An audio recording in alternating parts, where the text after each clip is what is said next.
Bonjour et bienvenue pour un nouveau Café Politique. Les élus locaux se succèdent ici au bistrot du Théâtre à Montigny-le-Bretonneux et je reçois aujourd'hui pour ce deuxième numéro Alain Jage. Bonjour. Bonjour. Vous êtes le maire communiste de La Verrière. La Verrière, petite commune de 6000 habitants, élue pour la première fois par les habitants justement, c'était en mars dernier avec presque 60% des suffrages. On va parler des dossiers importants pour votre commune. Auparavant, on va parler de votre parcours et de l'actualité politique aussi, puisque l'actualité politique dans les Yvelines, c'était la venue d'un ancien président de la République, Nicolas Sarkozy, qui était en meeting à Vélizy. C'était l'une des seules étapes franciliennes dans le cadre de sa campagne pour reprendre la tête de l'UMP. Ça vous inspire quoi en tant que responsable politique, ce retour d'un ancien président et qui plus est de Nicolas Sarkozy? Je suis un petit peu désespéré de voir le climat politique actuel et de voir effectivement ce que l'on annonce comme un retour d'un homme qui a changé et qui revient avec les mêmes recettes, avec les mêmes attitudes et qui revient en plus avec des casseroles qui font beaucoup de bruit derrière lui et qui ne va pas aider, ça ne va pas aider à ce que les citoyens se remobilisent, refassent confiance dans la politique. Il y a besoin de neuf, il y a besoin de nouveau, il y a besoin d'idées, de projets, il y a besoin de proximité. Nicolas Sarkozy est très loin de tout ça. Il a été en échec, il est encore en échec et on verra bien. Et il y a une deuxième chose qui m'interroge, c'est que nous sommes en 2014, nous avons élu le président de la République il y a 2 ans et nous sommes déjà dans la préparation des prochaines élections présidentielles. Il y a un vrai problème d'institution. Ces institutions ne fonctionnent pas. On ne peut pas être en campagne permanente pour élire le président de la République. Cette présidentialisation est insupportable et finalement est tout le contraire de la démocratie. Voilà, actuellement, officiellement, il est en campagne pour la tête de l'UMP, mais bien évidemment, à écouter ces meetings, on se projette plus sur 2017. Vos convictions de gauche, vos convictions communistes, sont nées à quel moment? À quel moment vous vous êtes dit, je vais m'engager de cette manière-là et vers ce parti-là? C'est difficile à... Moi, je suis un enfant de banlieue, c'est souvent comme ça que je me définis. J'ai passé toute mon enfance à Sarcelles, donc dans les milieux de gauche forcément, à la grande époque de la gauche, des idées de la gauche, et donc de gauche je le suis quasiment depuis que j'ai la capacité de réfléchir et de penser. Je me suis engagé très tôt, à 14 ans, j'étais déjà un militant politique, plutôt l'extrême gauche d'ailleurs, et puis j'ai rejoint le Parti communiste en 1985, donc il y a presque 30 ans. Voilà, parce que c'est ma famille naturelle, je suis un petit peu particulier. Je ne suis pas un homme de parti, je ne fréquente pas les cercles des militants et autres. J'ai envie de mon indépendance aussi, de garder mes idées. Vous avez une sensibilité, mais oui, j'aime bien être ce que je suis. Votre premier vrai engagement politique, c'était contre la guerre du Vietnam? Oui. C'est bien ça? Oui. Le conflit, c'était dans les années 50, donc vous avez grandi avec, vous avez 57 ans, hein, et on peut quand même le préciser. Et c'est vers 16-18 ans, un peu plus tard? Plus tôt même, puisque c'était dans les années 66, 67. Donc très jeune alors? Oui, très jeune, que j'ai commencé à me sensibiliser. Et puis effectivement, vers la fin de la guerre du Vietnam, c'est 1970, 1971. Ces images un peu terribles, hein. Je me souviendrai toujours à la télévision cette image de la petite fille brûlée par les bombes au napalm. Et puis derrière, tous les événements, le Biafra, la guerre du Biafra. Donc effectivement, les grandes causes de la paix et du développement dans le monde m'ont toujours sensibilisé, m'ont amené à la politique.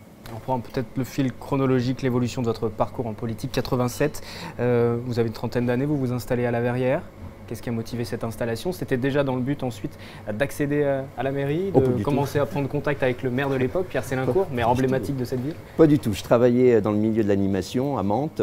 Et puis... il n'y avait pas de programme politique, d'idées politiques, de carrière politique Moi, je ne suis pas, contrairement à beaucoup qui commencent jeunes dans la carrière politique et qui n'ont que ça en tête. C'est pas du tout ça. Moi, j'étais un professionnel de la jeunesse. On est venu me chercher pour travailler à La Verrière. J'y ai travaillé. On m'y a fait confiance. On m'a confié des responsabilités progressivement. Et j'ai toujours dit, je dois beaucoup à cette ville qui m'a permis d'avoir un parcours professionnel tout à fait satisfaisant. Et donc, je m'y suis impliqué, la vie associative, la vie politique. Et puis, ma foi, la complicité avec Pierre Sélincourt m'a amené très vite à être son adjoint, puis à lui succéder en 2012. Oui, c'est en 2012 qu'il vous passe la main, donc c'est pour ça que je disais tout à l'heure que le premier scrutin devant les électeurs c'était en mars dernier. À quel moment il a choisi de vous faire confiance? Comment c'est venu dans la conversation avec Pierre Sélincourt, lui qui est en poste depuis plus d'une trentaine d'années, qui décide de partir? Il se dit pourquoi pas Alain Jage, il en parle avec vous, il a déjà des idées très arrêtées? Je pense que Pierre Sélincourt est un homme militant, il s'est beaucoup investi dans sa ville, il a toujours voulu que cette ville préserve cette couleur politique et donc il a cherché dans son environnement celui ou celle qui aurait pu lui donner ces gages-là. On a beaucoup travaillé ensemble, j'ai été son premier adjoint et donc forcément à un moment donné la question s'est posée parce que c'était une volonté pour lui de réussir la passation, et ce qui n'est pas toujours simple. Et donc, effectivement, il m'en a parlé assez rapidement. Et comme je n'avais pas forcément ni l'intérêt rapide, donc les choses se sont faites tranquillement au fil du temps. Et quand il a été prêt, il est parti. Et comme j'étais là et disponible, je suis venu. Au début de votre réponse, vous avez évoqué la couleur politique. C'est important de garder la couleur politique dans la commune. Aujourd'hui, ça veut dire quoi être communiste, justement? Être communiste, je pense que c'est ne plus s'éloigner des idées de justice sociale, des idées de développement pour l'humain. C'est finalement revenir à ces valeurs fondamentales qui nous manquent tant, celle de la place de l'homme, la place de la démocratie, effectivement, la participation, la citoyenneté, et puis la place du rapport aux éléments fondamentaux de la vie, c'est-à-dire le travail, l'amitié, la construction commune de l'avenir. Et donc ce sont des valeurs, c'est un système de valeurs.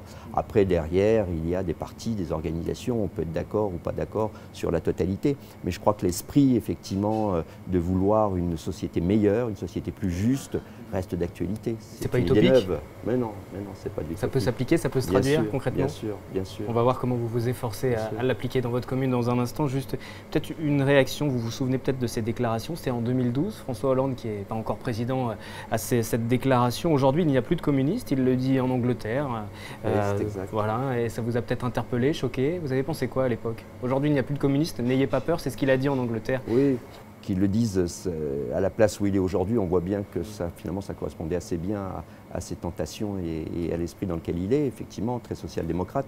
Je pense qu'il faut se dire aussi que l'organisation communiste est en recul, c'est vrai, le Parti communiste n'est plus ce qu'il a été, mais je pense aussi qu'il y a un potentiel chez beaucoup d'habitants de se regrouper. Je pense que ça dépassera le cadre du Parti communiste. Moi, personnellement, je prône pour un nouveau rassemblement à la gauche du Parti socialiste, réunissant tous ceux qui ont envie de travailler un autre modèle de société et un autre modèle économique. Parce que je crois vraiment à un autre modèle économique possible, qui dépasse d'ailleurs le capitalisme sans doute et le socialisme aussi. Vous êtes dans la lignée de Jean-Luc Mélenchon, qui a représenté globalement le Parti communiste pendant un temps, puisque le Parti communiste s'est rangé derrière le Front de gauche. Ça n'a pas fait l'unanimité avec tous les militants communistes d'ailleurs, cette incarnation par Jean-Luc Mélenchon.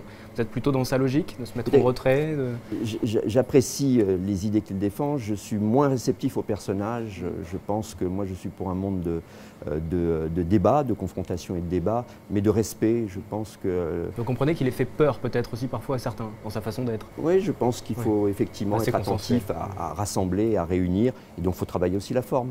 On va parler de votre commune à présent, juste le temps pour nous de nous déplacer de quelques mètres dans ce bistrot du théâtre.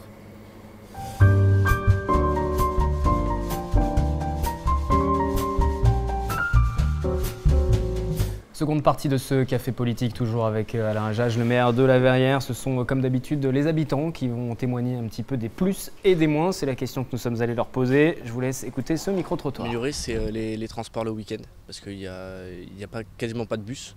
Autrement, plutôt la ville elle est sympa. C'est tranquille, c'est un bon petit coin. Pour le centre commercial, on veut bien que ça s'ouvre un petit peu, parce que là ça s'est renfermé un petit peu. Une bonne petite ville, tranquille, pas très propre quand même. Ici, le centre commercial, c'est pas très sûr. Non, sinon tout est bien. Moi, ça fait 15 ans que j'habite là et je regrette pas. Le soir, on entend les voitures qui crament, les jeunes qui hurlent. Les copains, c'est une star. En 20 ans, c'est devenu de pire en pire. J'aime bien parce que c'est assez convivial dans l'ensemble. Les gens se connaissent, se parlent, donc voilà. Plus de maisons de quartier, plus d'endroits pour que les jeunes puissent justement se distraire de manière positive. Je vais tout de suite préciser que ce micro-trottoir a été réalisé sur plusieurs endroits de la ville, ce qui explique peut-être le grand écart entre les gens qui s'y sentent très bien dans cette ville, puis les gens qui s'y sentent peut-être un petit peu moins bien. Quelle est votre première réaction? Est-ce que vous avez entendu parler par exemple des voitures qui brûlent? Ça peut faire peur. Oui, il y a une personne qui l'a dit. Une personne qui l'a dit. Bon, les voitures qui brûlent tous les jours.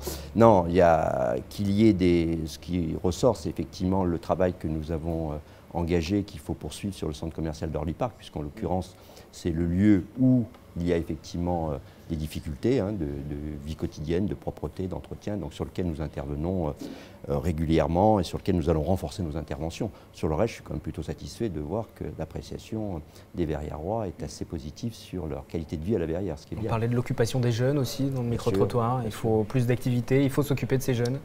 Oui, c'est ce qu'on fait. C'est lié au chômage aussi. Oui, le problème, c'est pas de s'occuper des jeunes. Bien sûr, il y a plein d'activités, de dispositifs qui existent. Le problème, c'est le décrochage qu'un certain nombre de jeunes ont avec les dispositifs existants. Il faut sans doute qu'on réinterroge nos formes d'intervention auprès des jeunes pour que ceux qui sont le plus éloignés, on puisse les rattraper. Il y a des jeunes qui ne vont plus au lycée, il y a des jeunes qui ne vont pas au collège, il y a des jeunes qui ne trouvent pas d'emploi, il y a des jeunes qui n'ont plus confiance en eux-mêmes d'abord, parce que c'est vraiment déjà une crise du jeune. Et donc, il faut évidemment essayer d'inventer des nouvelles réponses pour que ces jeunes retrouvent confiance en eux et retrouvent confiance dans leur avenir. Pour la suite de cette émission, c'est votre opposant politique au conseil municipal, Nicolas Dainville, qui vous interpelle. Il a 3 questions à vous poser.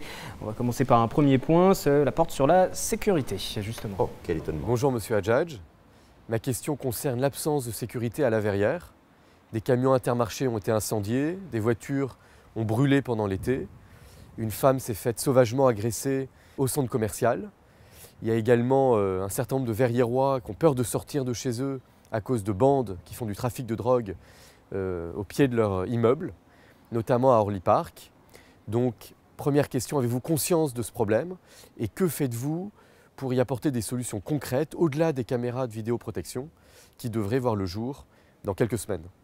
Trafic de drogue, violence, est-ce que vous avez conscience des problèmes et vos réponses?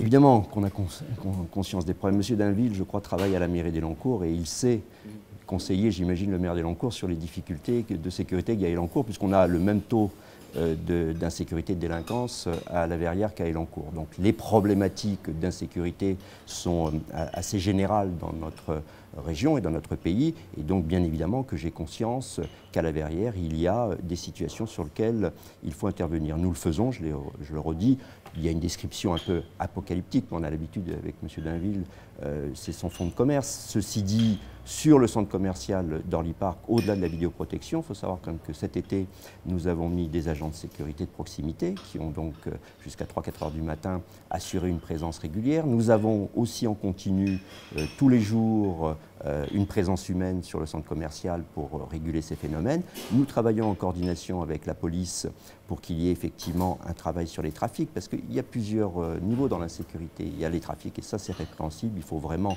que la police puisse démanteler les trafiquants. Et puis il y a de l'errance, donc des phénomènes d'errance qui ne sont pas que des jeunes, d'ailleurs il y a aussi des adultes qui sont en errance.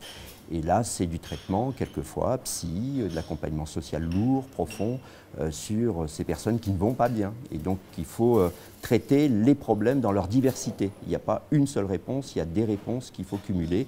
Et c'est ce sur quoi nous nous attachons. En même temps, tout cela représente des dépenses importantes. Et donc il faut pouvoir mobiliser les moyens nécessaires pour pouvoir renforcer ces dispositifs. Mais justement, c'est le quartier d'Orly Park qui a été mentionné. C'est un quartier qui doit quitter le dispositif des zones géographiques prioritaires?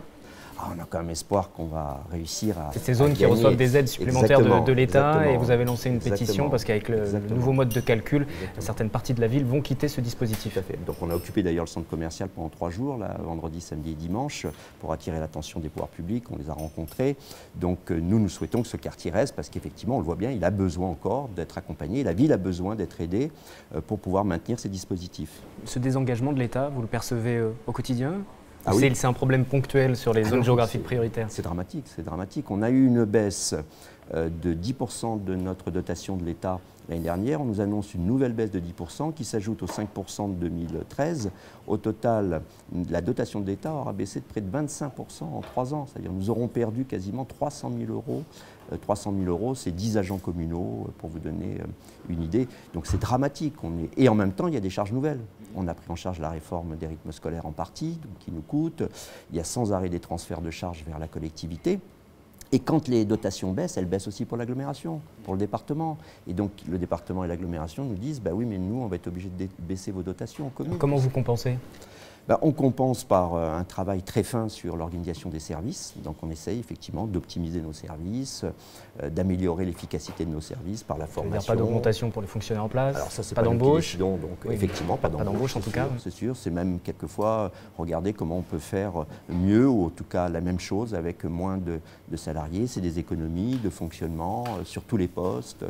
Et nous sommes obligés de rentrer dans une étude vraiment au poste près, à la dépense prête, et en même temps en essayant de préserver la qualité des services, parce que nos habitants ont vraiment besoin de nos services. On le voit tous les jours, ils viennent nous voir pour de l'emploi, pour de l'aide sociale, pour de l'aide éducative, et on ne peut pas leur répondre, leur faire la seule réponse, les subventions baissent, les dotations baissent, on ne peut pas répondre. Donc il faut être imaginatif, puis se battre, c'est ce qu'on a fait, on s'est battu. Autre question, elle porte sur le quartier du Bois de l'Étang à présent. Ma deuxième question concerne le Bois de l'Étang. Un collectif de Verriérois s'est créé pour dénoncer des conditions de vie qui se sont dégradées, des ascenseurs souvent en panne, ce qui est inacceptable et insupportable pour eux, ce qui est également très dangereux, et puis également des revalorisations de charges d'eau qui déstabilisent leur budget. Que faites-vous pour améliorer la relation avec Domaxis? Que faites-vous pour répondre à ce collectif de Verriérois qui s'est créé et qui attend des mesures fortes de la part du bailleur, mais également de la municipalité? Là, c'est le bailleur qui est visé. Oui, il faut que M. Dainville mette à jour ses connaissances, puisque les choses ont effectivement évolué. Depuis cet été, nous sommes intervenus fortement avec le collectif auprès de Domaxis. Il y a eu de nombreuses réunions et rencontres. Nous avons appuyé la démarche du collectif auprès de Domaxis. Et depuis, des choses ont bougé. Les habitants que j'ai rencontrés la semaine dernière nous ont confirmé des interventions nombreuses sur les ascenseurs, sur le chauffage, sur l'eau chaude. Donc on sent que le bailleur a bougé sous la pression des locataires. Et d'ailleurs, j'ai été le premier à dire aux locataires, ils me le répètent souvent d'ailleurs en disant « Vous nous avez toujours demandé de nous organiser, de bouger, vous ne pouviez pas tout faire seul. » Ben voilà, on l'a fait, on s'est mis en collectif et maintenant on agit. Et donc on accompagne ce mouvement. Et c'est vrai qu'il y a des résultats, c'est comme tout à l'heure pour la ville, quand on se bat, on obtient des choses. Donc ils en ont fait la démonstration, il reste des problèmes importants, hein. C'est un quartier compliqué dans sa gestion, les bâtiments sont anciens maintenant, difficiles à entretenir, les situations sociales sont complexes aussi, donc il faut être attentif et vigilant. Voilà. C'est la qualité du travail partenarial avec le bailleur et avec le collectif. Difficultés sociales, manque de moyens, vous l'avez déjà souligné ces derniers mois avec une lettre ouverte au gouvernement, une tribune aussi dans la presse. Et dans cette tribune, vous écriviez que le quotidien d'un maire d'une petite ville populaire de banlieue, c'était d'agir sans cesse pour éviter fractionnement, émiettement, pour ne pas opposer les uns aux autres. Oui, ça c'est vraiment l'évolution que j'ai pu constater ces derniers temps. C'est le fractionnement de notre société.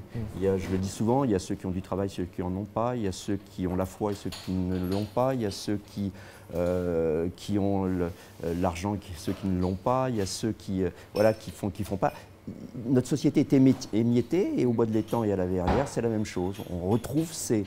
Et il y a une tendance aujourd'hui à faire que ces groupes s'opposent, alors qu'évidemment, ils devraient pouvoir se réunir et agir ensemble. Donc notre rôle à nous, c'est de dépasser ces clivages et de faire que le vivre ensemble redevienne une réalité dans nos villes. Mais il y a encore une confiance du citoyen envers les politiques? Parce que là, c'est le politique aussi qui parle, même si vous y mettez de bonnes intentions, mais est-ce qu'on vous fait confiance pour ça? Est-ce qu'on y croit encore? C'est difficile, je pense que c'est le combat quotidien, ça. J'espère que oui, en tout cas je veux y croire.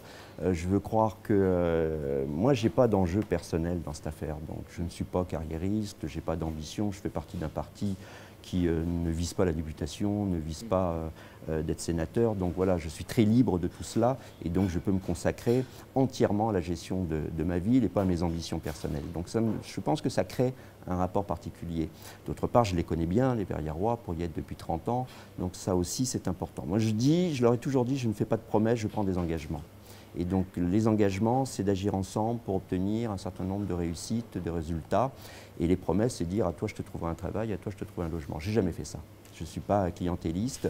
On me le reproche parfois, mais je ne suis pas clientéliste. Il faut mettre des règles et il faut être dans une relation de respect avec les citoyens. Je pense que je les respecte. J'essaye en tout cas d'être dans la relation de respect avec eux. Donc pas de promesses, des engagements, un combat quotidien. Et puis on dit, quand ça marche, on leur dit. Quand ça ne marche pas, on leur explique pourquoi. Ça veut dire qu'en milieu de mandat, on peut imaginer une réunion avec la population, que vous fassiez un bilan de ce qui a été fait, de ce qui reste à faire aussi, pour voir si ça marche, si ça ne marche pas. On va faire ça plus souvent. On a prévu effectivement plutôt 2 fois par an. de faire des points, d'étapes avec les habitants et de mettre en place le Conseil des citoyens.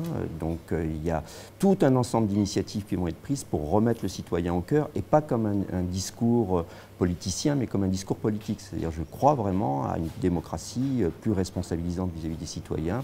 Je crois au droit d'interpellation des citoyens. Je crois au droit de révocation des citoyens.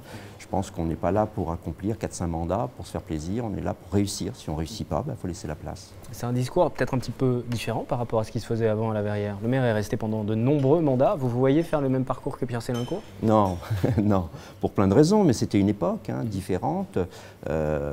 Aujourd'hui, c'est un autre temps politique. Je suis aussi différent, j'ai un métier, j'ai un emploi, donc je n'ai pas tout à fait les mêmes positions. Et puis, je crois qu'il faut savoir laisser la place. Je n'ai pas du tout l'intention de faire 4, 5 Non, même pas 3. Même pas 3, 2 peut-être? Peut-être. C'est un peu tôt encore pour y penser. Une dernière question de votre opposant politique au conseil municipal.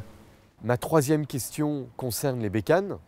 On a beaucoup parlé du projet, des réunions ont eu lieu avec des cabinets de conseil, avec des verriérois.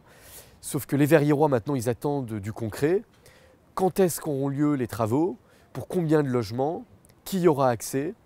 Donc, c'est des questions très concrètes sur un projet qui dure et, je l'avoue, qui commence à impatienter un petit peu les verriérois, puisque ça fait des années qu'on en parle.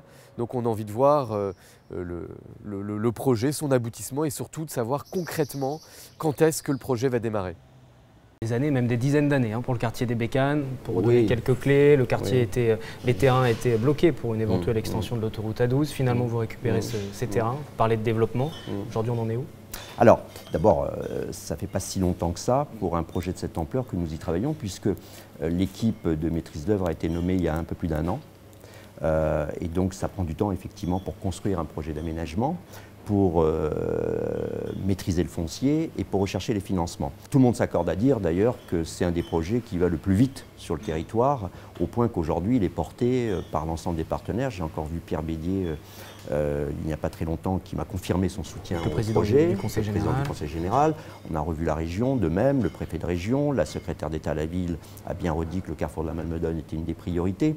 Donc on a fait un chemin considérable. On partait de rien, on partait d'aucun financement, un terrain vide, rien. Et aujourd'hui, nous avons un projet, nous avons des financements acquis, et nous commençons à travailler sur la création de la ZAC. Donc dès la fin de l'année, avant décembre, une réunion publique aura lieu pour présenter le projet travaillé par les urbanistes, donc où on verra effectivement un projet qui mixe l'habitat, qui va vers l'activité économique, qui propose des services nouveaux, qui propose des commerces et qui propose un cadre de vie harmonieux, puisqu'on a essayé de traiter le paysage tout en mettant de la ville et tout en essayant effectivement de rendre accessible l'ensemble de ces habitations aux verriérois, mais aussi aux salariés des entreprises qui sont sur la Verrière, mais aussi d'autres gens de la ville nouvelle et d'ailleurs qui auront envie de venir habiter près d'une gare, une des principales de Saint-Quentin. Donc on a un beau projet, je pense, on va le partager avec les Verriérois. Pendant la campagne électorale, M. Dainville disait « Oh là là, on ne veut pas de ce projet », maintenant il est impatient. Tant mieux, il a progressé. Donc c'est très bien, on va pouvoir se mettre autour de la table et on va pouvoir avec les Verriérois travailler sur notre projet. Il est important ce quartier pour le développement de cette ville de 6 000 habitants, on le rappelle, justement au sein de l'intercommunalité qui devient toujours de plus en plus grande, importante. On parle même d'une intercommunalité à 800 000 habitants dans quelques temps. Vous l'imaginez comment, la ville de la Verrière, avec vos 6 000, 8 000, 10 000 peut-être habitants maximum, et au milieu d'une énorme intercommunalité? Moi, je fais le pari que notre commune restera un lieu d'exercice de la citoyenneté réelle, c'est-à-dire de proximité, un maire connu, des élus connus, pas qu'un maire d'ailleurs. Moi, j'ai mis en place un système qui est assez unique dans le secteur, puisque mes 23 conseillers de la majorité ont une délégation, et donc les 23 travaillent. Et je les réunis tous les mois, les 23, et les 23 sont au boulot, proches de la population, font des propositions. C'est aussi un élément de la citoyenneté, de la démocratie active. Donc la Verrière, je suis sûr, sera figure de proue d'une ville qui saura se développer, maîtriser son développement, le faire de manière humaine, réinstaller une vraie citoyenneté au centre et puis avoir une harmonie à l'intérieur d'une agglomération qui sera sans doute plus grande. Sans être écrasé par l'agglomération. On essaiera de faire entendre notre différence et notre voix. Moi je crois à un monde où les différences font de la richesse, donc la Verrière est différente. Une dernière question pour terminer cette émission, comme à chaque fois.